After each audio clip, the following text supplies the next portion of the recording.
Baik ibu-ibu, sekarang yang pertama saya mau menjelaskan apa sih bermain mencerdaskan, belajar mengembirakan. Bisa diperbesar lagi.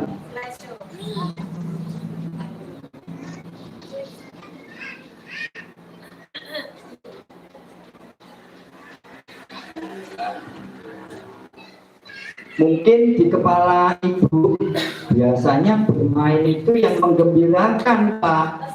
Kalau yang mencerdaskan itu yang belajar, bener nggak Bu?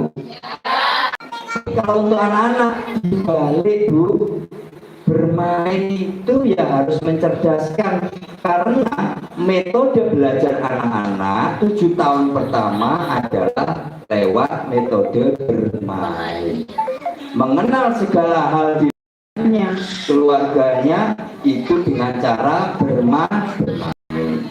Nah, kok terus belajar yang menggembirakan? Ya, kalau toh dia harus belajar, tentu harus dengan mengembirakan. Mengembirakan itu seperti apa? Seperti bermain, terus peralatan yang disediakan di RA itu ada apa? Bu, namanya kalau bahasa Maduranya perosotan, seluncur, ada ayunan di dalam kelas, ada mainan banyak sekali, bahkan karpetnya pun berwarna-warni. Kalau kita cukup hijau atau biru gitu, kecuali karpet-karpet yang rumah pribadi. Kalau anak-anak enggak, warna semua. Kenapa? 7 tahun pertama itu memang anak-anak baru mengenal lingkungannya. Dia belum tahu apa-apa, ilmunya masih sangat sedikit. Oke, selanjutnya. Nah, sebelum saya lanjutkan tentang ini lagi, Bu, saya mengingatkan kembali bahwa anak kita itu anak kecil, 7 tahun pertama. Jadi fokus ngobrol kita 7 tahun pertama, ya. Ternyata bisa loh ada panjangannya anak kecil itu, Bu. A aktif, N itu nekat, A antusias, K itu kreatif, K kedua kompetitif, E-nya emosional, C-nya cerdas, I-nya imajinatif, dan L-nya adalah labil.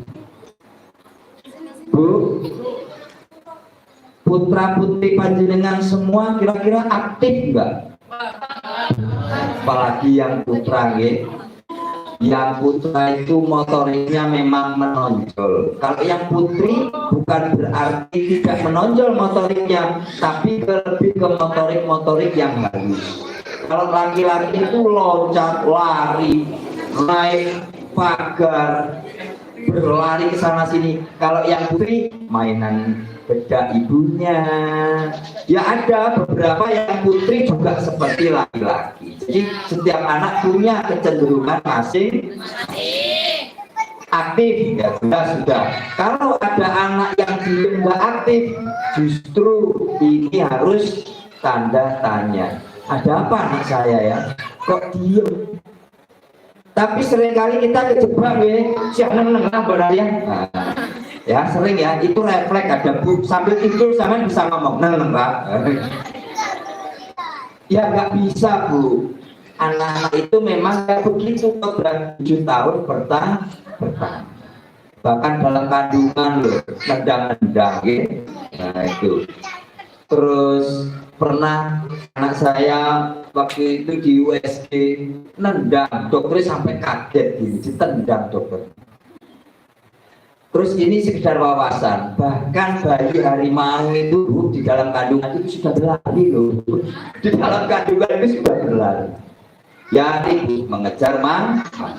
Tapi kalau anak-anak luas sifatnya. Nekat. Wah ini anak-anak nggak ngerti bahaya.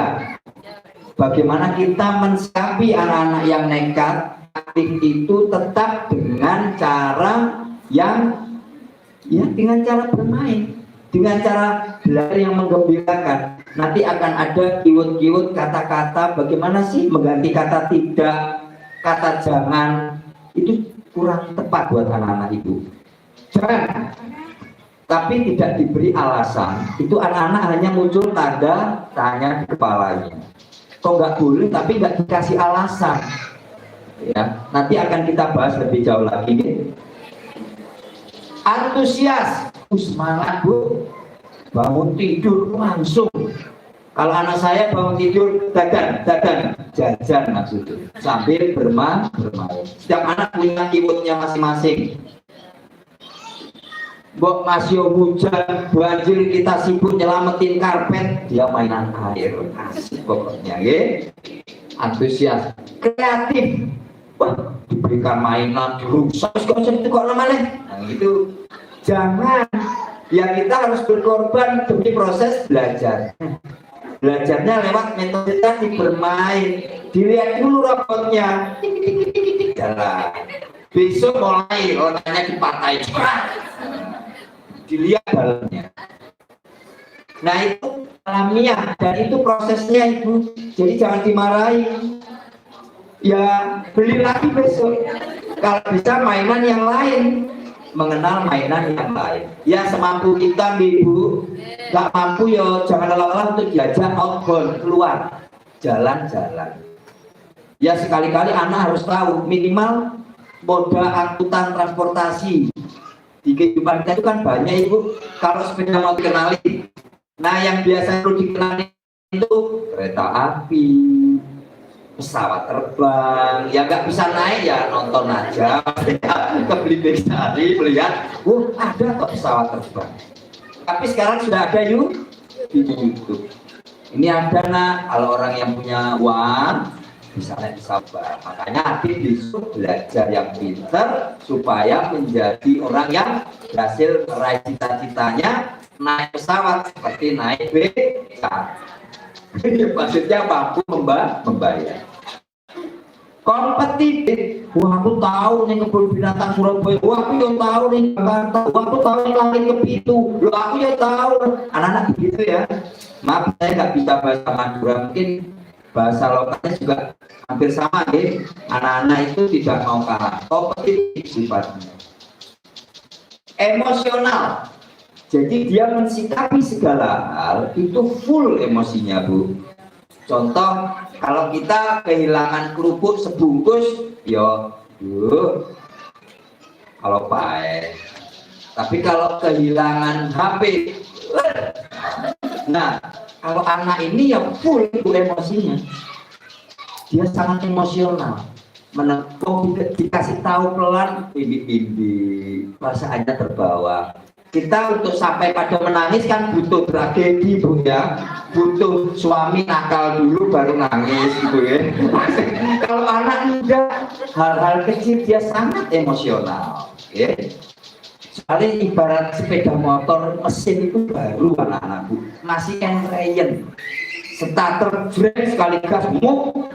Nah kita yang sudah dewasa ada tanjakan sedikit langsung batuk, apalagi mesti mundur karena mesinnya sudah banyak penyakit pikiran, beban. Makanya 7 tahun pertama itu nanti kita akan bahas juga. 7 tahun pertama itu sama dengan golden age usia emas anak-anak. Nanti kita bahas. Terus cerdas, Allah itu memberikan potensi yang sama itu. Jadi ini tak gaya cerdas enggak sebenarnya. Tapi di realitas kehidupan kita, kalau itu ada yang pintar, ada yang enggak. Bukan itu. Nanti kita akan bahas lebih jauh bahwa setiap anak itu punya kecenderungan masing-masing. Saya dulu di sekolah matematikanya 4. Ilmu-ilmu pasti selalu 5, paling hebat 6. Hebat. Ya kalau di sekolah waktu itu saya anggap bodoh gitu. Maaf, karena saya juga pengalaman parenting ini juga dari pengalaman masa kecil. Orang tua saya juga parentingnya juga kurang pas. Jadi ya angka 6 itu ya kurang buat mereka. Dan biasanya ada sanksi. Nah ini nanti bahas ibu. Terus imajinatif, bu, imajinasinya luar biasa. Makanya umur 2,5 tahun ngedan kalau kata orang Jawa, ngomong dewi. Jangan dikat bu ya, jangan dikagetkan lagi dimarahin. itu biarin, itu berimajinasi. Karena selama 2 tahun dia sudah merekam semua kejadian-kejadian, kata-kata, kalimat yang keluar di lingkungan keluarganya, dia rekam, Bu. Walaupun pelat-pelat, aku masih besar. Aku masih kenal. Nah, kalau ngomong kan masih pelat-pelat dulu. Dan kalau ngomong suka kebalik-balik, pakai sandal saja kebalik. Imajinatif dan labil, sebentar marah, sebentar tertawa, dan pemaaf, nggak ada dendam.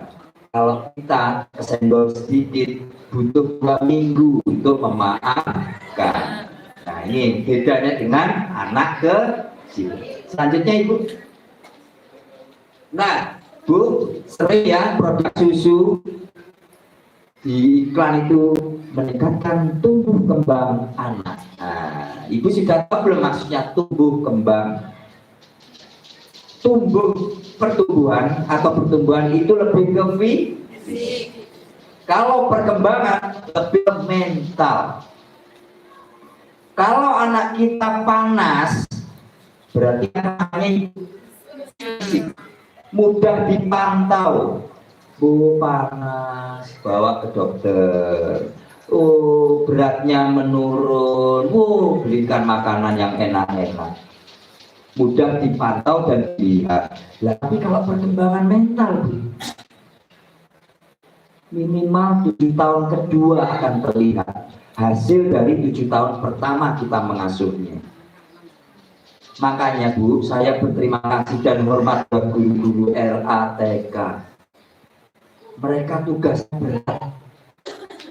Madrasah kedua setelah Ibu yang sifatnya formal adalah RA atau TK. Mereka tanggung jawabnya besar, Bu. Mengamankan anak-anak ini gimana caranya kepercayaan dirinya bertahan. Bu, saya akan kembali sedikit bahwa anak Anda ini lahir sebagai pemenang. Bisa diputar videonya, Ibu. Kita akan lihat siapa sih asal anak kita itu di dalam rahim kita itu seperti apa. Ternyata mereka adalah pemenang semua. Mari kita lihat sebentar ini.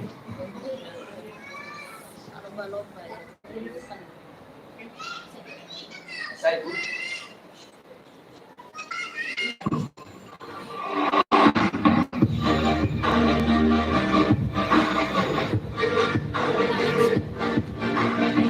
Visualnya supaya kita lebih yakin, Ibu. Kalau hanya narasi saja kayaknya kurang sreg. Dan Ibu, pengalaman hari ini dibagi juga ke suami. Yang datang neneknya juga dibagi ke kakeknya. Nggak ada salahnya, kan ada yang tuanya ada di sini, kasihan yang mengasuh nenek kakek. Otomatis nenek kakek menjadi orang tua.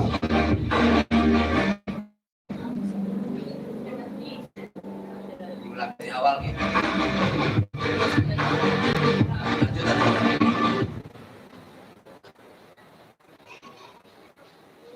Tidak apa-apa, Pak, tadi baru bumper, lanjut aja langsung.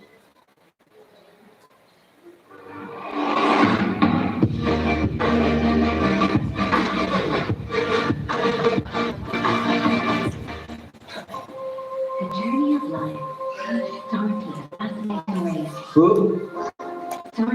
sperma yang dilepaskan. Lihat, Bu, semangat mereka, Bu, berlomba-lomba, Bu. Loh, lari menuju ke proses pembuahan. Lihat, Bu, yang mana yang jadi anak kita ya? Ya semua anak kita, Bu. Tapi yang berhasil dibuahi hanya 1. Atau ada yang kembar lah, maksimal 5 gitu ya. Yang umum 2. Yang umum lagi biasanya yang 1.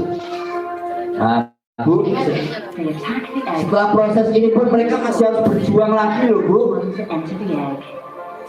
Only one will make it through, but the other simplified its mission by slowly dissolving. Kalau lihat gerakannya kayak sekarang ini ya, lompat lari sana lari sini. We have a winner. The winning sperm enters. Baik, Bu, bisa dimatikan.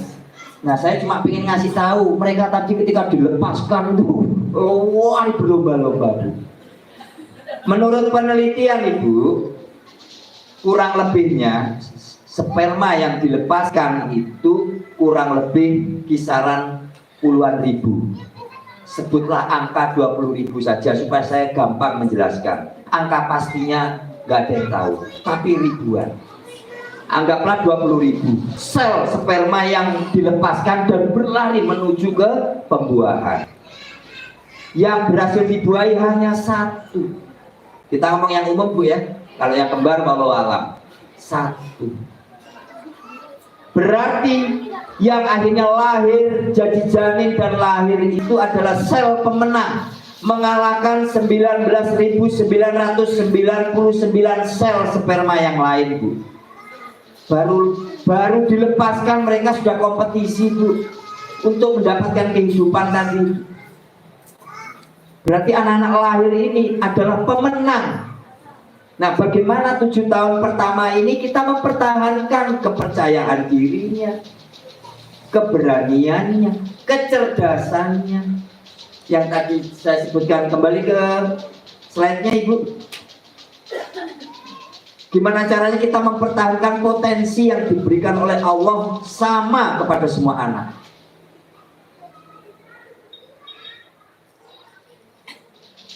Oke, tadi slide yang anak pertumbuhan. Oke.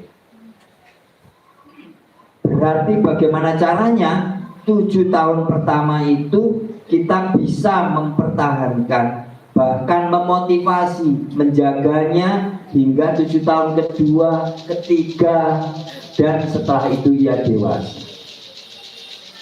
Tugas berat 7 tahun pertama itu makanya disebut usia emas. Kalau keliru di situ, biasanya susah kembali. Baik Ibu, saya akan simulasikan lagi, ya. Saya tak berdiri, biar paham. Bayi yang baru lahir suci dengan potensinya yang luar biasa tadi, ini saya ibaratkan air putih. Dalam kandungan anak sudah bisa mendengar, ya. Maaf, kata-kata kasar dia juga bisa mendengar. Orang tuanya, ibunya sedih walaupun nggak ngomong pun anak juga terasa. Itu akan mempengaruhi nanti ketika dia lahir. Ketika dia sudah lahir, ini saya ibaratkan air, tiba-tiba lahir jebrok. Nah, semua di dunia lahir jebret pasti nggak ada yang lahir jebret Bapak, nggak ada. Semua pasti nangis. Nah, proses masa 7 tahun pertama itu Ibu, yang awalnya suci bersih, tiba-tiba dia keluar rumah mendengar ada orang dewasa berkata kasar, ternodalah karakter.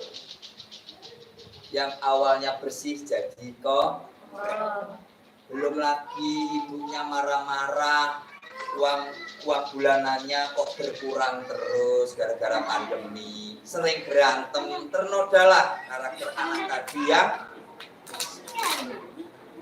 terus dia melihat visual bagaimana, maaf ada juga orang tua yang senang moro tangan, ternodalah karakter. Yang awalnya jujur, tiba-tiba hari itu ada tamu di rumah, wajahnya sangar, anak yang nemuin, bapakmu ada. Si anak menjawab, sebentar Pak, sampai takut. Si anak masuk ke dalam nyari bapaknya, gak taunya bapaknya sembunyi di balik lemari. Lalu manggil anaknya, sini Le, siapa Pak? Bilang bapakmu gak ada. Ternoda karakternya, dia sudah diajari bohong. Walaupun bapaknya benar, tagihan nih bapakmu duit, tapi caranya yang keliru. Tanpa sadar ngajari anaknya bohong.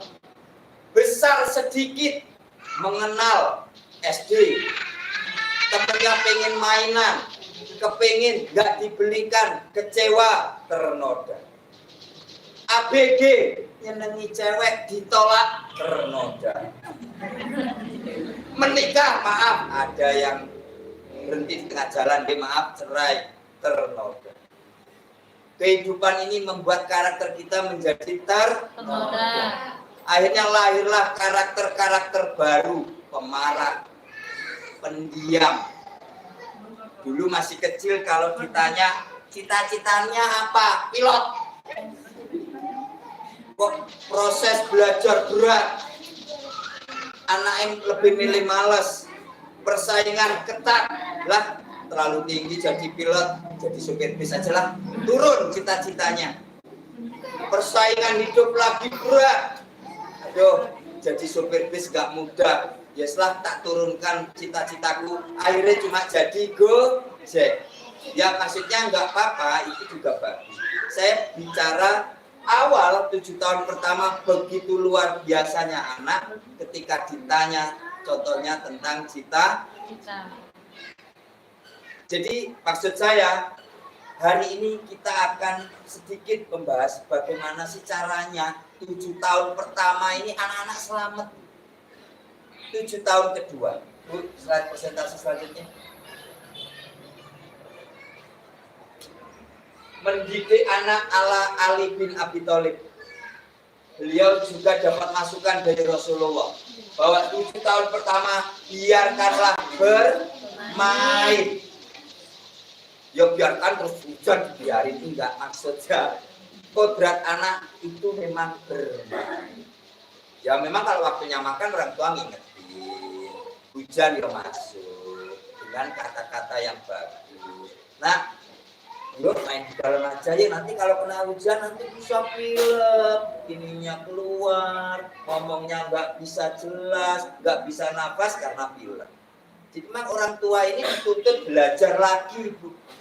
Harus cerewet dalam tanda kutip positif ya, bukan cerewet kekesalan, merupakan kekesalan beda loh ya.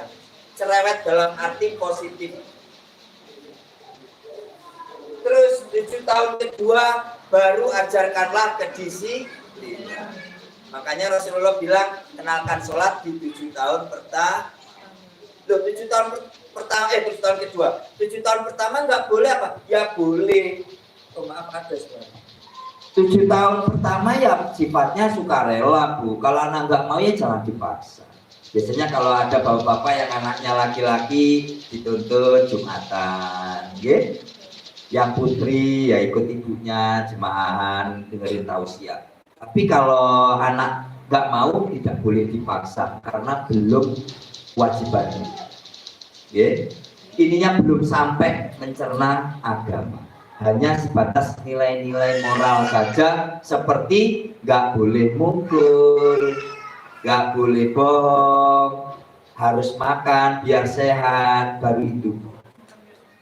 Terus Ibu, saya sering diundang dongeng dulu, mulai dari TK yang sampai swasta, yang maaf SPP-nya yang jutaan, itu ya saya lihat diajari apa sih kok mahal, diajari antri ya, Bu. Untuk membangun karakternya salah satunya dibiasakan mengantri. Terus toilet training. Kalau sebelum masuk di TK, Ibu juga bisa memulai di usia 3 tahun toilet training. Mulai belajar tidak pakai pampers dengan komunikasi yang ya memang harus banyak bicara Ibu. Tidak boleh pendiam. Terus 7 tahun ketiga baru perlakukan anak sebagai sahabat. Kita nggak bahas 7 tahun kedua dan ketiga, nih. Fokus di 7 tahun pertama. 7 tahun kedua dan ketiga untuk referensi saja. Saya yakin di lembaga selanjutnya mungkin nanti ada parenting yang membahas soal 7 tahun kedua. Tapi banyak ibu-ibu yang anaknya masih TK nggak bisa baca, bingung, nggak bisa menulis, stres, ibunya yang stres. Lebih 7 tahun pertama, ingat biarkan bermain. Ini Rasulullah loh yang ngendikan, dan dilanjutkan oleh Ali menantunya untuk anaknya, biarkan bermain. Bu, kalau kita orang dewasa belajar lewat metode bermain ada. Outbound Ibu ya. Nah itu untuk orang dewasa, bayarnya mahal Bu untuk orang dewasa. Outbound itu bisa 700.000 per orang, tidur di hotel berbintang hanya untuk bisa bahagia bermain sambil belajar. Lah anak-anak ini gratis, tinggal kerelaan ibu-ibu saja meluangkan waktunya. Kalau dari bangun tidur sampai tidur lagi, kalau di jumlah keseluruhan total waktu berkualitas ibu sama anak itu paling hitungan berapa sih? Sisanya lo anak pengennya sendiri, ya kan? Diseriui nggak mau anak, ya jangan, ya dia kepingin sendiri. Jadi waktu yang hanya sehari anggaplah 2-3 jam yang berkualitas betul itu yang kita manfaatkan. Seperti ketika mau tidur, ya Bu, anak-anak baru lahir masih usia 1 tahun pertama itu kan kosakatanya masih sedikit. 2 tahun, 1,5 paling bisanya ngomong umi, ya, mama atau papa atau gitu aja. Nah tugas kita adalah apa? Mengisi isi kepalanya dengan kosakata baru. Lewat apa? Ya bercerita. Kalau saya tidak bisa bercerita Pak, beli aja bukunya dibaca. Atau cerita masa kenangan yang lalu diambil keteladanannya. Ini anak lagi nggak mau makan nih, berarti tema ceritanya soal nggak mau makan. Kalau saya ngarang ceritanya nasi menangis karena sudah diciptakan Tuhan, lalu dipanen sama bapak petani, lalu dibeli sama orang tua kita, lalu dimasak, terus gak dimakan, dibuang di tempat sampah. Si nasi menangis, dia terpisah oleh kakak dan adiknya, yang lain masuk perut, mereka seneng kumpul di dalam. Gitu Bu. Jadi makanya ada istilah kalau ibu-ibu guru cerita fabel. Ibu juga harus tahu fabel itu apa? Menghidupkan benda mati seolah-olah ia benda hidup. Bu mak berek jadi ibu. Ya jenengan ini dapat amanah dari Tuhan. Ujian pertama adalah bagaimana amanah ini bisa jenengan entaskan menjadi anak yang soleh dan soleh. Oke, selanjutnya Bu, sebelum saya lanjut, biar nggak dominan saya yang bicara terus, monggo, mungkin ada pertanyaan dari yang awal sampai sini dulu. Nanti saya diingetin soal waktu. Ada yang mau bertanya Ibu? Atau saya punya permasalahan pernah begini, nanti dampaknya gimana? Kalau saya bisa menjawab hari ini saya jawab, kalau enggak nanti saya akan kirim jawabannya ke Ibu Ustazah. Monggo, sebelum terlalu jauh, mungkin ada pertanyaan.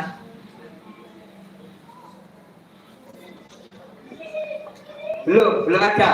Bon. Tak lanjut dulu nggih.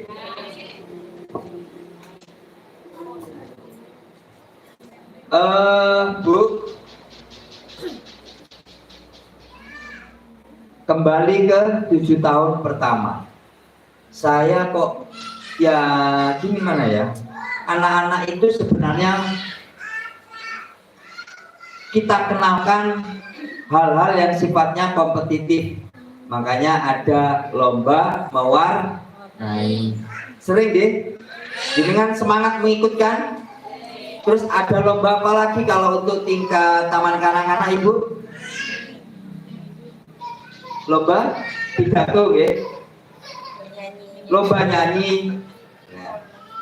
Gak apa-apa, yang penting kita bisa melihat si anak ini ekspresinya antusias, semangat, dan mau nggak. Masalahnya sering saya lihat anaknya terpaksa, karena tidak semua anak dihadapkan pada kompetisi yang sesungguhnya dia siap. Jadi Bu, kalau dari awalnya sudah salah, kedepannya pasti akan berpengaruh. Ketika tahun pertama, tahun kedua, ketiga memupuk motivasinya itu benar, maka saya yakin kepercayaan diri anak-anak akan bertahan. Saya sering melatih pantomim di SD, Ibu, mulai dari kelas 1 sampai kelas 5, diseleksi untuk ikut lomba pantomim. Saya melihat ada yang, oke lanjut Mbak, lanjut. Ada anak yang wajahnya begini, wajahnya selalu murung. Ternyata setelah saya tanya, orang tuanya sering berantem, neneknya sering marah-marah. Jadi suasana rumah mulai ia bangun tidur sampai tidur lagi, suasananya selalu ada pertengkaran. Makanya melihat anak itu di lulus kelas 1 SD atau MI, kita bisa melihat. Kalau anak yang kepercayaan dirinya masih utuh, bagus, bermainnya lompat sana lompat sini, berarti 7 tahun pertama selamat. Ya, terlepas dari hal-hal kecil yang gak ada manusia yang sempurna, Ibu. Tapi terus saya pernah, Bu, melatih teater untuk lomba.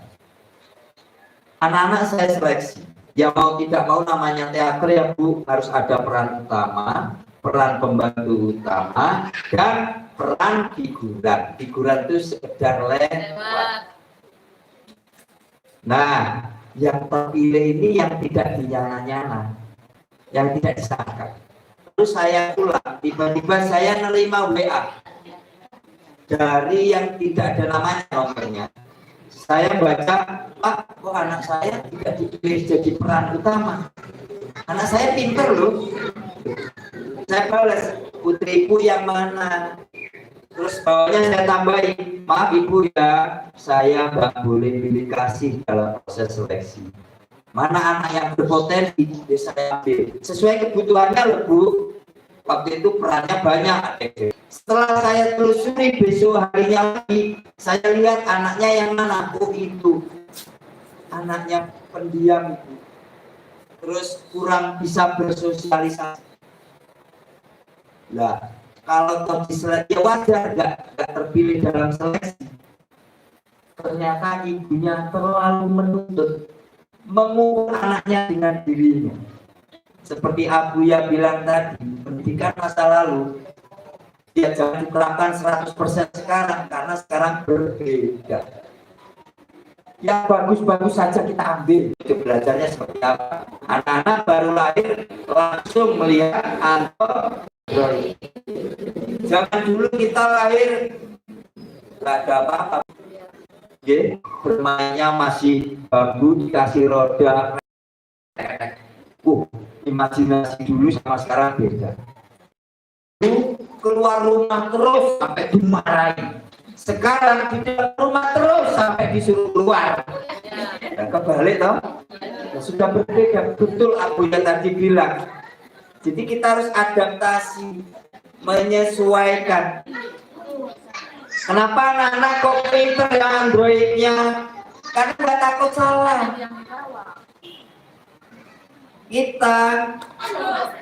Kita kenapa kok kalah sama anak-anak? Karena takut salah. Duki mau pencet riaki meledak ya. Jadi akhirnya takut melangkah. Nah, harusnya karena lingkungan di dalam rumah apalagi di luar semua serba begini, ya mau tidak mau panjenengan semua harus belajar. Kalau enggak nanti anak jadi bohongin. Nonton apa? Jadi daring, padahal lagi nonton sinetron Korea. Nah, berarti kita harus lebih pinter loh, Bu. Gak usah takut salah pencet ya paling disetting ulang bisa, gak akan meledak. Ya, itu untuk teknologi. Kembali ke tuntutan tadi, kasihan Ibu. Langsung dari situ anaknya disuruh keluar dari kelompok yang karena nggak jadi peran kita. Bu, saya paham perasaan panjenengan semua. Siapa yang nggak kepingin anaknya ada di panggung? Iya, kalau yang cara belajarnya cepat. Anak-anak itu bukan tidak bisa, Bu, hanya yang beda adaptasinya cepat apa enggak. Diberi dialog, setiap anak beda-beda. Ada yang butuh waktu lama, ada yang cepat, ada yang sedang-sedang saja. Sementara saya pelatih butuh waktu cepat, karena biasanya sekolah manggilnya selalu mendadak. Jadi gimana caranya dalam waktu 2 minggu anak-anak sudah bisa memerankan sesuai dengan cerita. Itu baru satu kasus, Ibu. Lomba nari, lomba yang ada di sekolah TK, RA, ya melihat anak Ibu, adik mau gak ikut ini? Kalau dia masih bingung, tetap perkenalkan. Kalau dia sudah mulai gak asik, ya sudah, Bu. Saya lihat lomba warna itu hasilnya bagus keren ini. Yang keren orang tuanya, karena yang warnai ibunya, gitu. Nah ini kan itu tadi tuntutan ambisi tadi. Oh, ya bagus ya, lagi ya ini, lagi ya ini. Kira ibu sih mewarnai anak ibu tulan lagi. Itu artinya kita harus mampu menahan emosi, memanage nafsu kita. Anak-anak nggak perlu prestasi, Bu. 7 tahun pertama itu, kalau ada anak 7 tahun pertama hebat, bisa nulis, bisa baca, nanti akan ada waktu, artinya dia terampas masa bermainnya. Kalau sudah terampas masa bermainnya, nanti ketika dewasa dia minta pemenuhan, Ibu. Saya merasakan sendiri. Saya tiap mau bermain nggak boleh. Terus dicek kalau main bener apa enggak, jadi ketakutan. Akhirnya ketika saya kuliah bebas merdeka, saya lebih banyak mainnya ketimbang belajar. Ya, SMP ada yang sudah beli sepeda motor. Saya minta, enggak dikasih, sampai ngiler, kepingin punya sepeda motor. Baru dibelikan ketika kuliah, Bu. Kalau anak SMP diberikan sepeda motor mesti diprotoli, Bu, ya. Saya setelah kuliah baru protoli motor, Bu. Kan telat, nggak lucu. Wis dewasa kok protoli motor, ya. Harusnya usia itu ya naik motor yang orisinil. Dia sudah menggunakan motor untuk kebutuhan, bukan keinginan. Oke. Nah ini nanti kita bahas sedikit keinginan dan kebutuhan. Termasuk soal bahwa naik itu keinginan. Kalau bicara kebutuhan, anak bisa butuh, bisa enggak. Itu, Bu. Jadi nanti dewasa pasti minta pemenuhan. Gak peduli sudah usia 50 tahun, kembali menjadi anak-anak, Bu. Yang dulu masa kecilnya terampas, dia akan mencari pemenuhannya kelak. Itu sudah terbukti. Syukur alhamdulillah ada yang enggak. Contoh kasus lagi, akibat 7 tahun pertama yang maaf mungkin bisa dikatakan gagal. Ponakan saya kuliah di Malang, satu kota bareng satu kamar, ya maksudnya satu kos-kosan. Libur 2 hari mesti pulang. Ini enggak, kamu enggak pulang? Enggak, aku sebenarnya. Libur seminggu pulang. Ini enggak. Berarti dia menemukan kebahagiaan di rumah, kan yang pulang-pulang terus ini. Jangan bicara soal duit ya. Buat duit teh kan bisa telepon. Enggak. Ternyata ini di rumah memang orang tuanya enggak beres. Makanya dia mencari di luar kebahagiaannya. Ini kehangatan rumah itu selalu dirindukan karena orang tuanya parentingnya pas.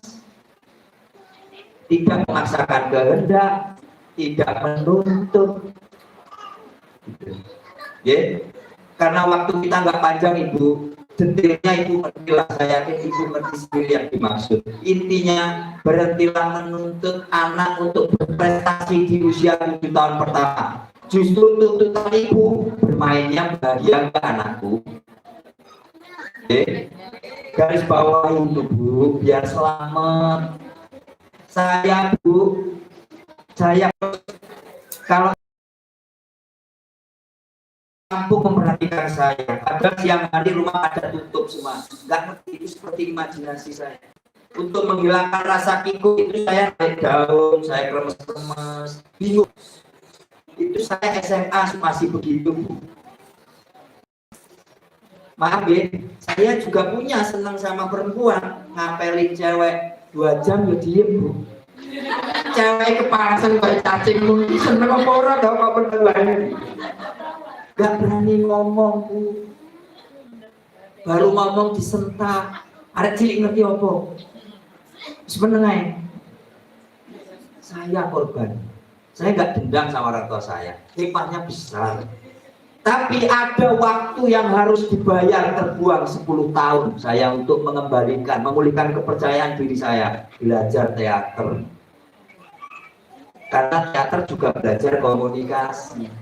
Makanya saya muncul kepercayaan dirinya dan sehari ini alhamdulillah bisa berdiri di sini. Saya cerita saya ini bukan karena saya membanggakan diri, bukan. Saya korban parenting yang kurang pas. Orang tua saya broken home. Saya orang anak yang paling tidak menerima kenyataan orang tua berpisah. Ini yang paling ekstrim saya ceritakan. Dan saya demi Allah mengalami sendiri. Saya dianggap gak punya masa depan. Sekolah gak pernah masuk. Di rumah gak bisa memberikan kebahagiaan. Saya mencarinya di luar. Hati-hati bu ya. Kalau anak sudah mulai sering keluar, bahkan kita tahu pernah bohong, jenengan harus koreksi ya. Jangan marah-marah sama anak. Ada yang salah nih berarti di rumah. Jenengan kurang mendengarkan dia. Sejak kecil walaupun tidak berguna ngomongnya, cedal-cedal, dengerin bu. Oh ya, adik sudah makan. Iya, aku sudah makan. Ayah boleh minta? Tidak boleh. Kenapa? Batuk. Oh, ayah batuk. Oh, soalnya kenapa ayah batuk? Soalnya ayah masih besar. Bolak-balik. Jadi dipancing bu, kosakatanya biar nambah. Lewat bercerita nambah kosakatanya. Alhamdulillah putri saya yang 7 usia 2 tahun setengah ngomongnya sudah banyak. Bahkan ketika saya cium dia ya, aku tidak nyaman karena mendengar dari cerita. Ibunya sering cerita kalau mau mendongeng, belum ditambah tontonan di YouTube. Bahasanya kan bisa diadaptasi. Artinya tetap dikontrol ya bu. Nonton apa masa yang lebih, nonton apa itu tontonan anak-anak itu boleh, tapi tetap di manage, diatur. Itu juga ada manfaatnya itu. Terus babi bas, tahu bu? Itu bagus pembelajaran untuk anak, tapi jangan berlebihan nih, supaya imajinasinya jalan. Kalau nonton visual terus berhenti imajinasinya bu. Ibu sekarang ada pesawat terbang, ada Android, ada motor, itu hasil dari apa itu? Dulu kan nggak ada bu, imajinasi. Akhirnya si penemu ini mencari cara gimana caranya bisa membuat kendaraan yang bisa jalan. Lewat imajinasi dulu bu, sebelum buat sepeda motor dia gambar. Berarti anugerah terbesar Tuhan yang diberikan kepada manusia adalah imajinasi. Makanya anak-anak jangan terlalu banyak nonton YouTube. Soalnya visual gambar sudah ada, suara sudah ada. Berarti imajinasi. Itu loh makanya nggak boleh lama-lama. Kalau zaman panjenengan deh, lo buku cerita, cuma kata-kata. Jadi kita berimajinasi. Kancil nyolong timun, imajinasi langsung muncul kancil. Kan bu?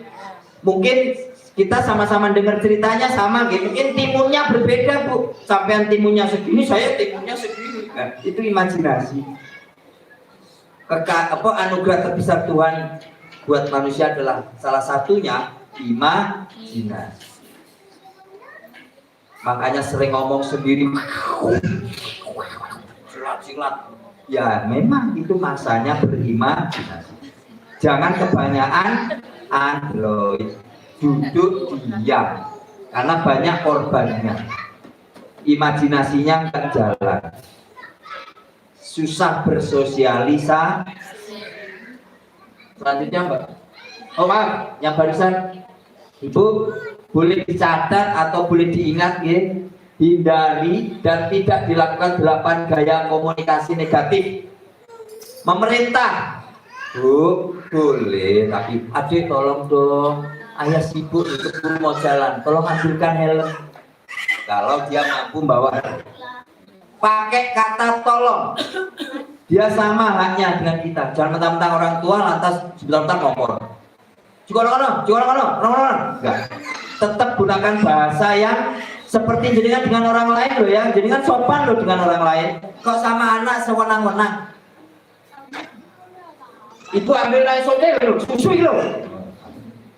Kasihan, ternoda ini. Meremehkan. Siap, ngerti apa? Itu meremehkan. Akhirnya, oh, berarti aku gak bisa ya. Gitu nanti anak, Bu. Ya. Membandingkan. Tuh, wah, anak-anak rawa. Bagus, belajar. Lari apa? Akhirnya nggak percaya diri seperti saya. Bu, butuh 10 tahun loh Bu, saya bisa percaya diri. Hati-hati Bu ya, iman-iman 10 tahun terbuang. Mestinya saya sudah sampai ke Surabaya, baru di situ bodoh. Gara-gara mengembalikan kepercayaan diri. Menyalahkan. Anak jatuh, dia kodohin akal ini. Akhirnya dia belajar menyalahkan orang lain. Oh, jatuh dia sendiri yang salah, orang lain disalahin. Hal-hal kecil itu loh Bu, penting untuk membangun karakternya. Ya, hati-hati kalau jalan ya. Berarti adik tadi keliru lewat sini, kan ibu sudah bilang lewat sini.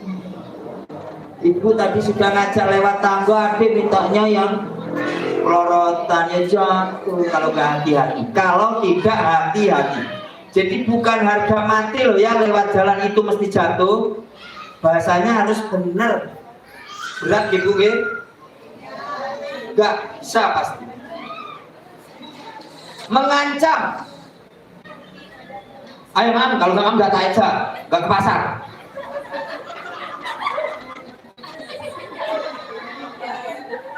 Sisi anak nggak relax gitu ya.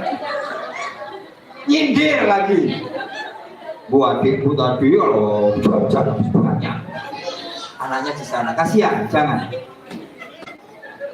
Walaupun kecil, dia punya hak yang sama untuk dihargai Bu. Kalau boleh ngomong itu, yaitu sahabat, itu sudah benar, sudah jadikan dia sahabat nanti di tahun kedua. Membohongi apalagi Bu? Sering nggak Bu? Saya nggak usah cerita nih kasusnya Ibu si Ungge itu berarti sering itu ya Bu. Julukan negatif, si peang dia, itu ya kan gemes, tapi ya keliru gitu ya. Kadang ya gemes karena gemes. Kalau marah apalagi keliru, itu nggak boleh. Marah terus ngasih julukan yang tidak tepat. Oke, selanjutnya. Gunakan kata-kata motivasi seperti yang saya bilang tadi Bu. Untuk mengganti kata jangan dan tidak, gunakan kata ayo, coba, mari, silahkan. Loh, kita ini, nah saya lupa, Ali bin Abi Thalib juga bilang 7 tahun pertama itu dia raja. Dia memang raja. Kita pelayannya. Ayo. 7 tahun kedua baru dia seperti tawanan Bu. Sudah mulai ada kewajiban, sudah mulai ada aturan. Ini juga galak-galak. Dendam 7 tahun pertama jadi pelayan. Gak Bu ya? Contoh kalimat larangan, jangan naik pohon nanti jatuh. Tubuh bisa diganti. Ayo nak bermain di bawah pohon saja, pasti lebih asik. Lebih asik jangan ngomong saja, ya Ibu ciptakan permainan yang lebih asik ketimbang di atas pohon. Lompat-lompat kayak Ibu gitu ya. Loh, ayo demi anak loh Bu. Gawe ini seneng rumahnya Bu, rasa-rasa. Oke, selanjutnya Bu, ini penting sekali nih Bu. Bu, semua ini sumbernya dari Al-Quran loh Bu. Orang-orang barat ini mengadaptasi lalu diubah saja bahasanya. Semua itu sudah disediakan oleh Al-Quran. Jika anak dibesarkan dengan dorongan, ia belajar percaya diri. Ayo nak, kamu pasti bisa. Itu cobaan. Coba ya? Iya coba. Setelah dicoba, enggak ya, enggak mau. Kenapa soalnya? Tanya dulu alasannya. Aku sukanya itu. Alasannya harus dijawab, tapi ya lain hari ya, kalau nggak bisa jawab sekarang. Oke ya. Kalau biasa diajak diskusi dan ngobrol, ya sebenarnya mereka seperti orang dewasa loh Bu. Ya anak saya itu loh, walaupun kayak pelat-pelat gitu, aku tidak nyaman. Jika anak dibesarkan dengan toleransi, ia belajar menahan diri. Tadi toleransi itu apa? Ya kita menghargai dia, otomatis dia akan menghargai kita Bu. Ya memang nggak langsung sadik saknyet Bu ya. Bu Pak, saya dongeng anak saya lari ke sana sini. Jangan khawatir Bu, ini tetap jalan kerja. Otak tetap bekerja, tersimpan tuh kosakata Bu. Seminggu lagi keluar tuh kata-kata yang dari dongeng tadi. Gak harus anak itu mengamati dia begini, bukan orang dewasa dia Bu. Cara belajarnya tadi itu menggembirakan, lompat-lompat sambil aom, ya kan Bu? Aom. Makan saja harus sambil bermain. Puji, jika anak dibesarkan dengan pujian, ia belajar menghargai. Saya nggak pernah masa kecil dipuji. Padahal saya kalau siang tuh ngorai piring kotor tuh, SMP, saya berharap dipuji. Gak dapat. Dipuji Bu ya, hal-hal kecil prestasi. Kamu pinter nak. Jadi jangan ada-ada loh ya, tulus loh ya. Tidak bisa dirasakan gelombang elektromagnetiknya. Kalau jenengan cuma pura-pura, itu anak bisa merasakan. Dua ini hebat deh, tadi maju di kelas ya. Walaupun maju tadi cuma nyanyi baru satu bait langsung nangis. Gak apa-apa dipuji. Saya yakin dia nambahi, ngurangi nangisnya, nyanyinya yang bertambah. Jika anak dibesarkan dengan penerimaan, ia belajar mencintai. Terima saja. Aku dimarahi bu guru ini begini, nggak apa-apa. Soalnya tadi karena ngantuk, mungkin ngantuk apa enggak tadi? Iya, ya semalam habis mainan HP terus. Dicari alasannya kan pasti ketemu. Dipancing, dirangsang untuk dia. Nanti ketika dewasa curhatnya sama jenengan Bu. Kalau komunikasinya sudah tidak terbangun dengan bagus, dia curhatnya sama orang lain. Ya kalau bener itu temennya, kalau enggak, wis gak usah roh, penting ngomayu ngombe ae. Nah, selesai sudah Bu. Oke? Makanya ayo Bu, tujuan pertama ini Bu, mumpung masih banyak kesempatan. Jika anak dibesarkan dengan dukungan, ia belajar memotivasi diri. Ya hampir sama dengan yang tadi dorongan, ya. Jika anak dibesarkan dengan tidak banyak disalahkan, ya hampir sama tadi. Ia belajar menjadi dirinya sendiri. Sidik-sidik disalahkan. Makanya lagi sepatu itu tolek. Sering ya kita begitu ya. Jika anak diperlakukan dengan jujur, ia terbiasa melihat kebenaran. Tadi saya cerita bapaknya tanpa sadar ngajari ngabus. Jika anak dibesarkan dengan rasa cinta, ia telah belajar menyayangi orang lain dan tentu saja dirinya sendiri. Gitu ya Ibu. Waktu kita nggak banyak, saya hanya ngambil poin-poinnya saja. Saya yakin Ibu juga punya ilmunya. Kalau mau ditulis ini jadi satu buku Ibu. Cuma kita luruskan kembali niatnya, sama nggak metodenya. Dan ini bermain mencerdaskan, belajar menggembirakan. Mulai hari ini terapkan gitu metode ini gitu. Hanya mengubah mindset pemikiran aja. Jadi Bu, akibat parenting 7 tahun pertama yang tidak pas itu mempengaruhi perilaku kita. Terakhir gitu. Ternyata Bu, pikiran sadar kita itu hanya 12%. Pikiran sadar ini seperti sekarang ini dengan aktivitas sehari-hari mengajar, berkomunikasi, itu pikiran sadar. Loh Pak, yang 88% kemana Pak? Itu pikiran bawah sadar. Pengalaman-pengalaman masa lalu itu menggumpal lalu menjadi karakter.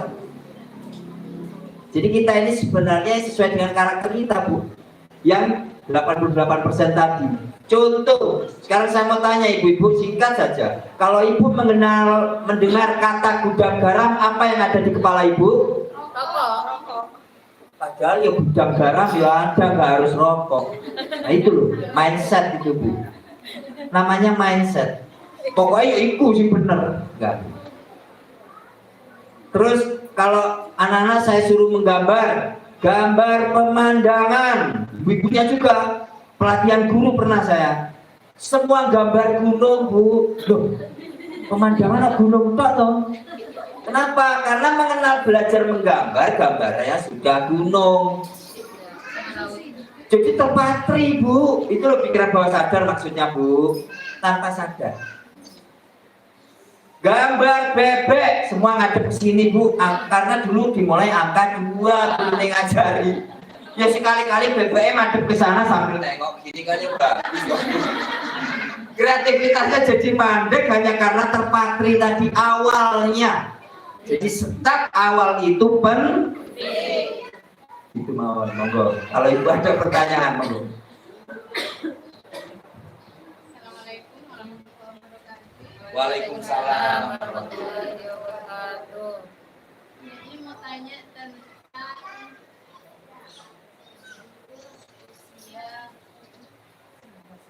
usia golden age. Ya, nggak keluar dulu. Enggak tahu. Ini aja. Enggak usah ada Pak. Oke. Iya. Kalau kita mendidik anak 7 tahun dari awal sampai 7 tahun dengan benar, parentingnya dengan benar, itu insya Allah anaknya akan istilahnya berhasil atau pintar atau cerdas ya Pak. Kalau gagal itu bagaimana caranya mengatasi anak itu Pak? Anak itu jadi pendiam, anak itu jadi pemalu, anak itu jadi apa ya, tidak sama dengan temannya, itu bagaimana cara mengatasi anak itu? Atau anak itu jadi nakal, bagaimana caranya? Pertanyaan yang bagus ibu. Saya jawab langsung ya biar nggak lupa. Ya, Bu, tadi saya sudah ngomong ya, noda karakter. Bisa bersih nggak ini Bu ya? Hah? Bisa Bu. Kalau saja di luar, kita nanti coba di rumah. Tuang saja air putih bersih tadi. Hal-hal positif, motivatif tadi. Kotorannya akan naik. Tuang terus, ya kan? Ayo coba di keran tubuh, kedoi kopi. Naik toh, lama-lama bersih. Tapi bukan berarti hilang selamanya. Dia akan sesekali terbuka, membuka kembali kenangan itu ketika kejadian-kejadian itu mirip dengan kesan yang pernah dia rasakan. Maaf ya Bu, anak itu paling mudah mengingat hal-hal yang menyakitkan ketimbang yang menyenangkan. Kalau yang menyenangkan, berdasarkan survei, anak kalau ditanya apa yang paling menyenangkan buatmu ketika ayah ibuku bercerita, mendongeng. Kalau yang nggak punya pengalaman itu ya bingung dia. Apa ya? Beli sepeda motor. Oh ya, ya enggak pasti gitu. Jadi Bu, ya saya mencari untuk menyembuhkan, saya mencari solusinya. Karena saya sudah bukan dalam arti anak yang sudah harus keluar mencari pendidikannya sendiri di luar, ya saya mencari sendiri. Akhirnya saya belajar teater, salah satu contoh. Nah kalau masih statusnya dengan Anda, jenengan masih anak, belum keluar, ya jenengan harus merubah mungkin 180 derajat caranya. Perbaiki hubungan Bu. Memang berat Bu, berdamai. Istilahnya islah yo nak yo, maaf ibu. Berani ngomong kata maaf. Bu, saya setiap tahun atau setiap hari itu saya sering ngomong ke anak saya yang sudah besar, ayah minta maaf ya, ayah inget loh, dulu adik masih kecil nangis, tak pakein baju, dia itu main. Sementara saya capek, emosi saya, gak mau dikei kelambi ngejak dolan. Dia sampai ngomong, salahku apa ya? Aku kan cuma pengen ngajak main. Itu umur 2 tahun setengah. Ya Allah, langsung. Nah itu saya selalu ingat itu, saya mesti minta maaf. Ibu harus banyak minta maaf sama anak ibu. Ngomong jujur dulu, ibu keliru nak, ibu kurang mau belajar. Ini namanya parenting nak. Zaman ibu dulu masih kecil, nenek itu nggak ada bu. Cari ilmu itu harus ke perpustakaan pusat sana bu, nyari-nyari buku. Sekarang nggak bu, Android itu tinggal pencet bu. Sebutkan saja parenting, luar bu banyak. Kalau zaman sekarang kita istilahnya gagap, tidak mengerti parenting, itu sangat kebangetan karena kita gampang mendapatkan ilmunya. Jangan menyerah. Langkah pertama jenengan harus berdamai, meminta maaf, perbaiki hubungan, perhatiannya ditambah. Biasa anak kan masih kikuk, biasanya kita ibaratnya nggak akrab kok jadi gini, ya wajar bu. Tubuh menolak karena bawah sadar kita nggak biasa begitu menyimpan memorinya, kan kita selalu debat sama ibu. Kan ada anak yang sering berani mendebat, ada anak yang menurut walaupun nggak setuju, dia pandai menutupi. Tapi ada anak yang maunya ya apa adanya, aku nggak setuju ya ngomong nggak setuju. Jadi jangan harus beda memperlakukan anak yang berani ngomong dan berbahasa basi, menerima padahal tidak. Cara memperlakukannya berbeda. Sedikit banyak begitu ibu, perbaiki hubungan berarti. Lalu motivasi, lalu memfasilitasi keinginannya. Tapi tetap kamu kalau kepingin ke sana tujuanmu apa? Nanti kalau gagal di mana solusinya? Gitu loh bu. Diskusi bu.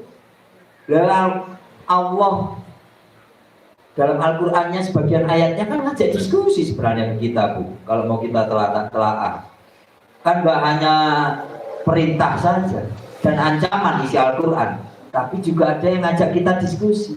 Nah kita harus meneladani, belajar dari itu. Apalagi kita manusia ya harusnya bisa dong. Gitu ya? Pak, tadi Iya. gini, katanya kalau mendidik anak di bawah 7 tahun itu jangan menuntut gitu ya Pak. Kan jangan memaksa. Soalnya ngadep salon nih. Gak usah pakai salon dah. Tidak usah pakai mic. Jangan memaksa Pak. Tapi kalau ada anak ya, udah disuruh belajar, udah diminta belajar, udah mau belajar, mau apa gitu Pak? Gimana itu Pak? Udah usah disuruh apa gimana? Ini Bu, memahami bahasa tidak bisa mentah begitu saja. Lantas kita diam aja vakum gini, enggak.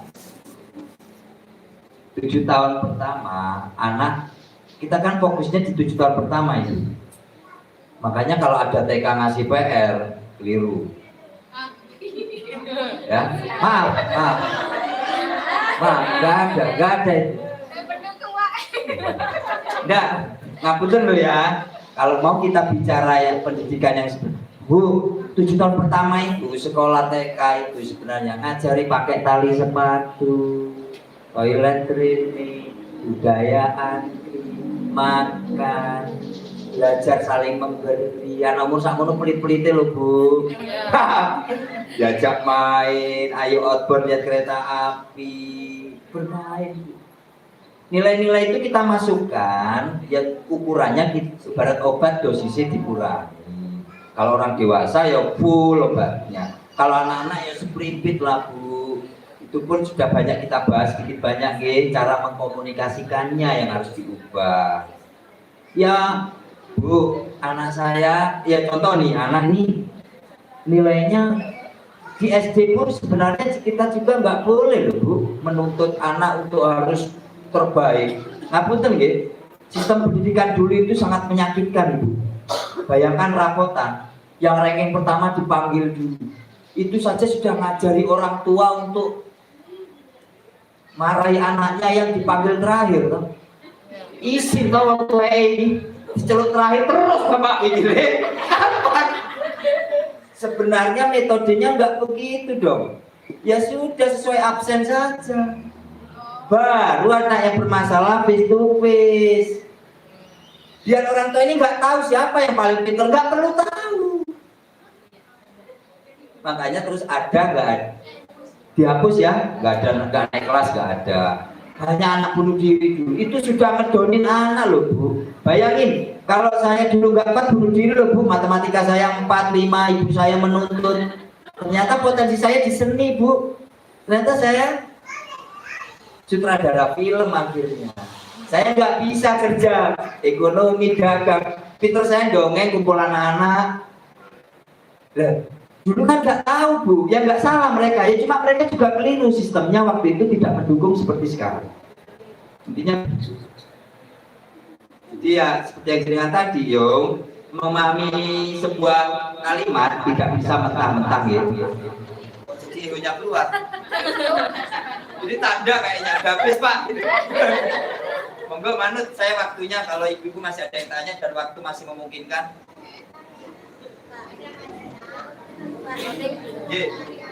Gimana kalau mengadaptasikan anak yang beremosi gitu, emosi terus tapi sedangkan orang tuanya itu sudah ngasih tahu kayak gini akhirnya orang tua itu emosi juga.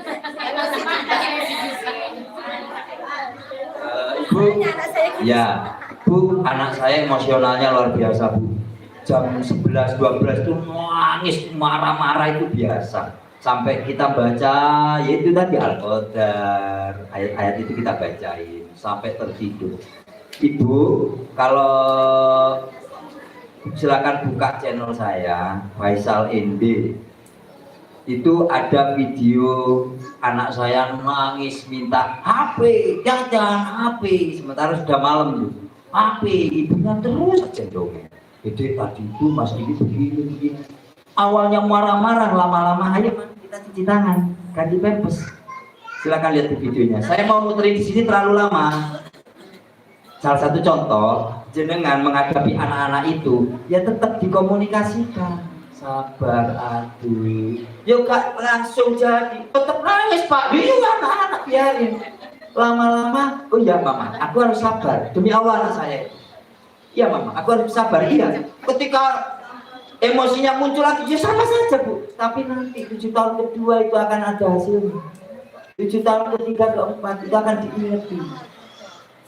Oh ya, aku harus sabar, Mama pernah bilang. Gak bisa Bu, yang namanya pendidikan itu butuh bertahun-tahun baru bisa dilihat hasilnya. Yang penting jangan lihat hasilnya 7 tahun pertama, terapkan saja referensi masukan dari ibu guru, dari pelatihan-pelatihan seperti ini, dari YouTube jenengan melihat seminar parenting, terapkan saja. Nanti hasilnya nanti itu. Gak bisa sekarang dibilang sekarang hasilnya juga gak ada. Yang terkait perkembangan mental itu ya. Berarti harus dari orang tuanya nih. Iya, diajak ngomong sabar adik, gak boleh marah. Iya nanti dibelikan, tapi mandi dulu. Gak bisa, pokoknya mandi dulu. Apa yang menjadi masalah? Soalnya kalau ya wes, nanti jadi senjata sama dia. Ampun nangis lah aku gak dibutuh. Kalau aku tuh kono marah-marah di pasar sering kan? Akhirnya ditukono ya jadi senjata. Oh aku kudu nangis, kudu ngesot-ngesot. Caranya gimana bisa menghadapi kayak gitu biar nggak kayak gitu maksudnya? Ya ngomong terus. Maaf adik, ibu uangnya sudah habis, ayo pulang. Tungguin aja ngomong. Loh, anak kecil itu maaf ya, akalnya belum genep soalnya. Emosionalnya masih egois banget. Makanya Ali bin Abi Thalib tadi ngomong raja. Jadi kan pelayan. Masalahnya banyak orang tua yang putus asa akhirnya ya memang berat. Saya juga sering keliru juga sama. Jadi yang penting semangat berusahanya itu loh Bu. Jangan memilih jalan pintas ya. Yeah. Gak apa-apa di pasar jongkok, wes gak perlu malu. Justru mereka harus malu dong. Gitu, cara ngajari anak sih bener. Gitu mesti. Gak apa-apa nangis so, nanti berhenti. Orang tua kan itu mikirnya mesti kalau nggak ada masa anaknya kayak gitu kan malu kayak gitu. Ya memang Bu, mau tidak mau, tapi piye? Mau mengorbankan anak demi gengsi malu jenengan? Pilih mana?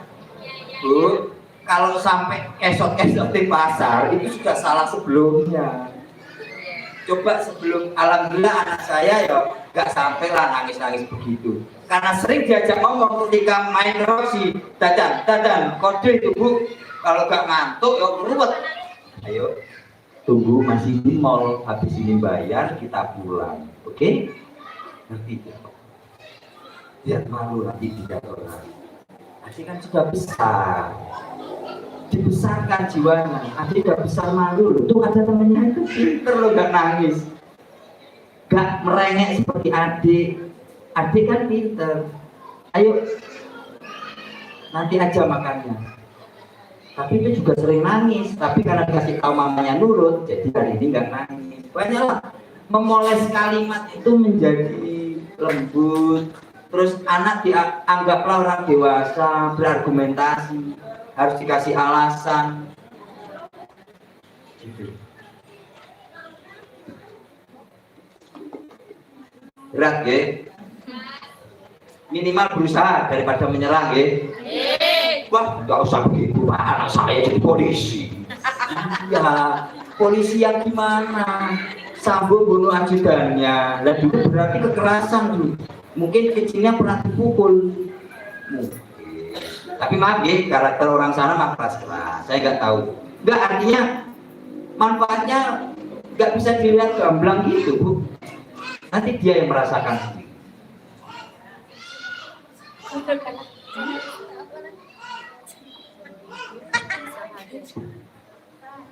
Maaf ya, saya agak berapi-api karena saya disuruh ngisi parenting itu selain belajar dari luar, tapi lebih banyak pengalaman diri saya sendiri yang akhirnya menjadi obat.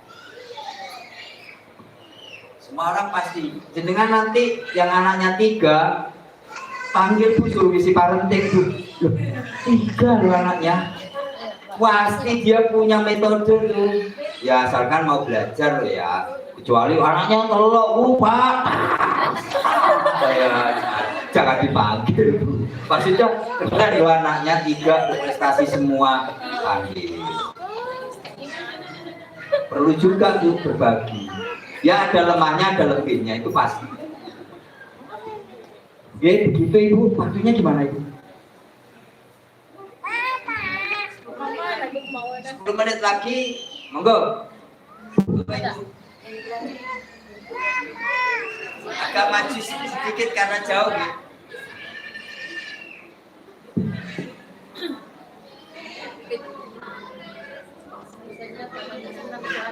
Pakai mic.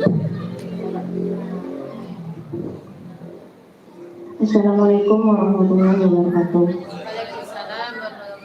Sebelum saya mengajukan pertanyaan, saya ingin menjelaskan sedikit tentang background saya dulu ya Pak. Kebetulan saya juga senasib seperti Bapak dulu. Saya broken home, saya sendiri, jadi dalam keluarga saya ya Bapak bisa mengerti sendiri kan bagaimana jadi anak saya. Jangankan anak saya sendiri, bahkan saya pun kadang mindset saya itu terpengaruh begitu. Jadi saya di sini menjadi seorang ayah sekaligus ibu untuk anak-anak saya begitu. Ya. Terus yang ingin saya tanyakan, bagaimana menyikapi anak ketika dia mulai memberontak dalam tanda kutip, kurang untuk belajar, kurang mau, kurang minat, malas gitulah intinya. Sedangkan kalau saya lantarkan seperti itu, saya turuti, dia akan tetap ya seperti itu Pak. Maksudnya perkembangannya itu, bahkan saya sudah menyerahkan kepada pihak guru untuk membantu gitu. Kalau di rumah saya seringkali menerapkan apa yang jadi dijelaskan Bapak tadi.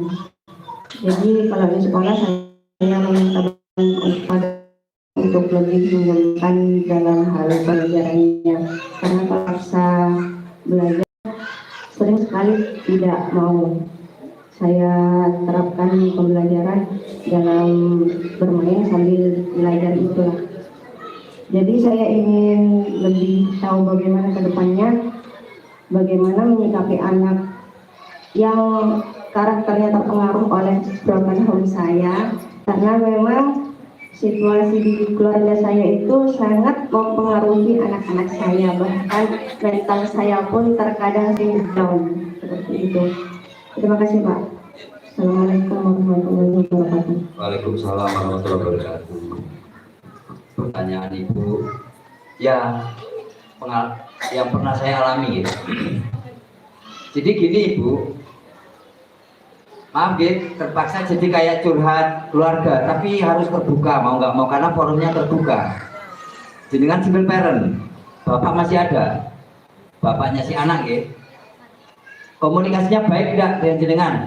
Awalnya kurang baik Pak, tapi sekarang ini lumayan bersilaturahmi. Itu kan sudah lumayan. Baiknya baik tapi pihak sana kurang Aktif.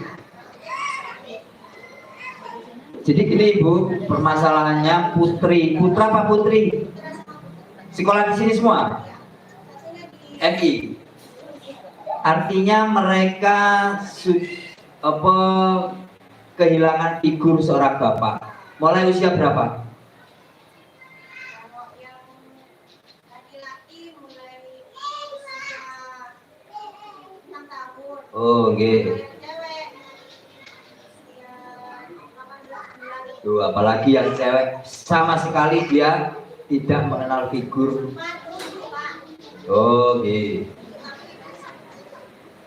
Ya, artinya perjuangan jenengan lebih berat ketimbang yang baik-baik saja orang tuanya. Jenengan lebih berat. Yang jenengan harus perjuangkan adalah ada kalanya waktu. Ya memang berat juga ini. Sesekali orang tua sama jenengan hadir, entah itu makan bareng di mana. Tunjukkan kami baik-baik saja, hanya tidak bersama-sama. Jenengan terbuka saja.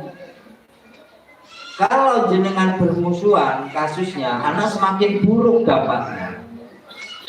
Jadi minimal dia merasakan keseimbangan adanya orang tua laki-laki dan orang tua perempuan. Banyak faktor ya, putra putri jenengan, lingkungan keluarga juga semakin memperburuk situasi. Jadi jenengan harus memperbaiki seorang diri, memperbaiki anak-anak ini dengan cara berkomunikasi dengan bapak. Masalahnya kan kadang bapak nikah lagi.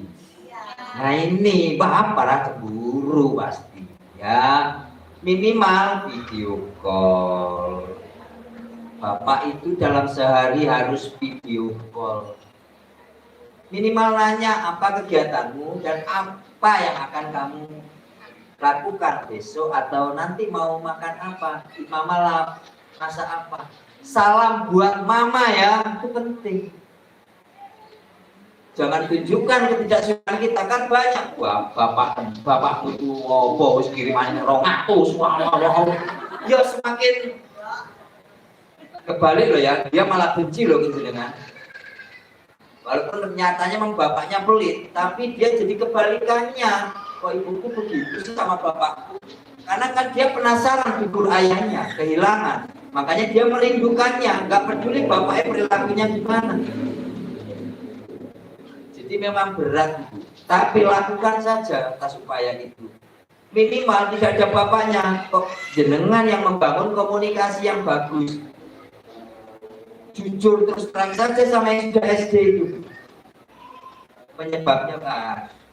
Tapi hubungan kita baik-baik saja dan itu lumrah. Nah, banyak suami istri yang harus berpisah karena tidak cocok. Terus jadi anggap dia orang dewasa yang bisa menerima. Jadi anak korban broken home dia dipaksa dewasa lebih dulu. Dituntut istilahnya dewasa ketimbang yang lain. Kamu pasti anak-anak korban broken home pasti lebih tangguh. Maaf ya, hikmahnya itu. Ya cuma lebih sensitif. Tapi ketangguhannya beda dengan anak-anak yang baik-baik saja. Tapi juga bukan ukurkan, hanya membedakannya saja. Asal benar penanganannya. Ini anak-anak ini gimana caranya seperti bukan broken home. Ya mau tidak mau ibu harus banyak belajar gitu. Di YouTube bagaimana cara baca-baca artikel anak-anak korban perceraian itu gimana caranya bisa selamat dalam pengasuhannya. Gitu. Yang penting bangun komunikasi yang baik, seolah-olah Anda baik-baik saja meskipun tidak bersama-sama. Nah, kalau konteks mendidik anak tadi ya seperti yang kita paparkan tadi, jadi memang dia sama, obatnya sama, hanya beda kalau yang broken home. Double ganda permasalahannya, ya. Bangun optimisme. Banyak anak yang bapaknya kerja ke luar negeri gak pulang-pulang. Itu kerja di Arab, paling datang berapa sebulan berangkat lagi. Yang hidup memang harus berjuang, ya. Gak apa-apa. Lewat zaman waktu dinasti Abbasiyah itu banyak loh sufi yang usianya baru 15 tahun. 5 tahun sudah khatam Al-Quran. Zaman dulu. Berarti kan sebenarnya anak mampu diajak bicara serius. Yang penting dari awal kita sudah menghargai dia sejak awal, mau mendengar dia ngomong. Kalau tiba-tiba ujuk-ujuk Anda tidak terbiasa mendengarkan dia ngomong soal ibu-ibu sekarang dulano. Ya ketika Anda ngomong ya dia ugal-ugal, aku ngomong kamu gak mau dengar. Harus dibina dari awal. Sama-sama menghargai, saling menghargai. Maaf Ibu, saya nggak bisa bercerita banyak. Ya garis besarnya itu. Tunjukkan bahwa ya hidup ini memang begitu, ada yang begini, ada yang begitu. Kalau yang paling kecil, ya sudah komunikasinya lebih ke bermain, call sama bapaknya, main ayunan, pamer sepatu barunya. Bapaknya kasih tahu, sering telepon, sering nukono hadiah. Ingat Bu, anak-anak itu masih prinsipnya hadiah sopos paling kayak gue akeh, dia tengok ke anak-anak. Bapaknya harus sering ngasih hadiah, kirim surat kalau perlu. Karena yang lebih besar sering ngomong minta maaf. Anda juga harus sering ngomong minta maaf. Ibu tidak bisa mempertahankan. Jangan menjelekkan bapaknya, nanti kebalikan. Ngomong apa aja apa adanya, karena kita sama-sama keras, nah. Makanya kami jangan jadi orang keras kepala. Ayo, jadi hikmah juga buat anak-anak. Betul ya? Sama-sama Ibu. Baik, sampun Ibu. Nanti kalau misalnya keluar ada permasalahan boleh ya Pak konsultasi ya Pak. Ya monggo ya WA. Mungkin grupnya juga nggak apa-apa tuh bagus. Iya. Saya masukkan grup, ngobrol. Baik. Boleh. Tapi kalau misalnya nanti ada grup, pergunakan sebaik-baiknya Ya. sesuai dengan nama grupnya ya. Nggak boleh berdagang, apa sesuai topiknya. Jangan kirim-kirim video yang di luar. Iya. Di luar. Baik. Mungkin terakhir ada pesan untuk para ibu yang hebat ini ya Pak. Bu, slide terakhir. Yang terakhir Ibu. Ibu, clue saya yang terakhir ini Bu. Kita pernah menjadi anak-anak. Namun anak-anak belum pernah menjadi kita. Seharusnya kita yang lebih tahu dong. Ya? Kita yang lebih mengerti. Karena kita pernah menjadi anak. Punya semangat yang sama Bu, demi buah hati. Ayo perbaiki komunikasinya. Ini komunikasi. Allah menciptakan pendengaran di otak kita, sistem bekerja itu ada dua Bu yang bekerja. Mata kita dua, tapi yang bekerja di otak hanya satu. Betapa pentingnya audio. Pertengkaran, permusuhan, perang bisa diakibatkan oleh provokasi ini. Kalau visual tidak terlalu, lebih berbahaya kata-kata. Bangun kata-kata positif, motivatif, dan berani meluangkan waktu, ikhlas, ngajak bermain, jadilah anak-anak. Bahkan istri saya buat sendiri Bu, kalau beli mahal dari kardus itu, jadi kompor, jadi apa. Banyak permainan di YouTube, apa nih permainan untuk anak yang edukatif. Ibu buat aja dari kardus. Saya yakin gimana caranya anak-anak lebih dekat kepada ibunya dalam konteks belajar ketimbang gurunya. Itu prestasinya mestinya. Atau seimbang. Jangan aku nggak mau kalau nggak sama bu guru. Jadi jangan harus memperbaiki, harus seimbang karena waktu lebih banyak ada di rumah. Kita cek ibu nggih. Ingat lagi tadi yang terakhir, anak-anak belum pernah menjadi. Terima kasih. Mohon maaf kalau saya ada salah kata, salah sikap dan mungkin terlalu emosional saya menyampaikan karena sebagian materinya juga pengalaman hidup apa yang pernah saya rasakan. Mudah-mudahan anak-anak yang sama nasibnya dengan saya bisa terselamatkan dengan semangat orang tuanya mau memperbaiki parentingnya. Bahkan ada buku judulnya Menjadi Orang Tuanya Manusia. Ada buku juga yang ditulis oleh penulis yang sama, Munif Khotib, Sekolahnya Manusia. Kalau punya uang beliau bu online, buat referensi panjenengan semua. Sekolah perlu beli juga. Munif Khotib penulisnya. Menjadi Orang Tuanya Manusia. Judulnya kalau lucu ya. Orang tuanya monyet nggak perlu ada seminar bu. Cukup pintar baca tuh. Baik, terima kasih. Assalamualaikum warahmatullahi wabarakatuh. Waalaikumsalam warahmatullahi wabarakatuh. Terima kasih atas pengalaman, ilmu, dan sharing kepada kita semuanya. Mudah-mudahan bermanfaat dan mudah-mudahan dampaknya baik terhadap anak-anak kita sekarang, nanti, dan kelak ketika mereka menjadi dewasa. Aplaus dulu untuk Bapak Faisal. Terima kasih banyak. Sebelum saya tutup, 3 hal saya simpulkan. Yang pertama, bahwa kita harus sabar jadi orang tua. Beliau sampaikan tidak bisa instan. Jadi dari sekarang kita harus konsisten. Kalau kita bilang A, kita harus A terus selamanya. Tidak boleh diselingi B, karena itu kesempatan anak kita untuk melawan. Kemudian yang kedua, kita harus merubah sudut pandang. Bahwa bermain mencerdaskan, belajar menggembirakan, itu harus tertanam dalam diri kita. Yang ketiga, ukuran pintar. Menurut saya, kita harus merubah apa ukuran pintar itu. Jadi pintar itu bukan pintar membaca, bukan menulis, bukan paham matematika, tapi semua anak pintar. Sama dengan ukuran cantik ya. Jadi ukuran cantik itu bukan putih ya.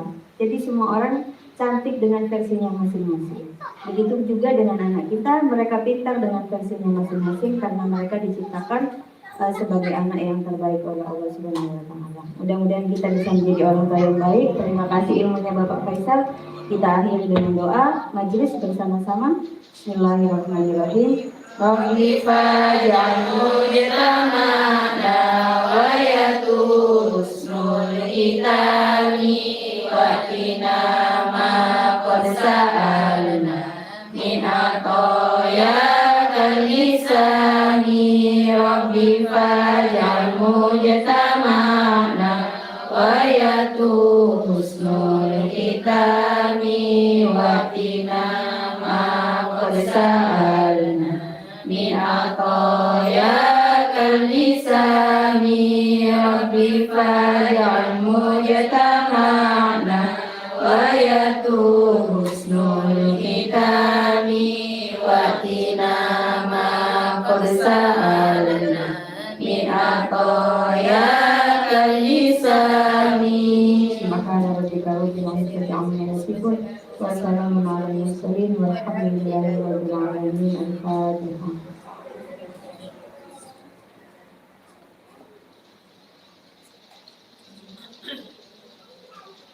Saya sebagai pemandu acara dari awal hingga akhir mohon maaf apabila ada yang kurang berkenan. Akhiran, Assalamualaikum warahmatullahi wabarakatuh. Waalaikumsalam warahmatullahi wabarakatuh. Boleh foto dulu Bapak? Iya, boleh ya. Perkelas aja ya biar cukup ya. Tapi langsung siap-siap. Gambarnya kok ke atas ini mas? Kalau di muter. Tapi untuk Ya, A1 dulu langsung gabung. Tapi berhasil tuh live streamingnya.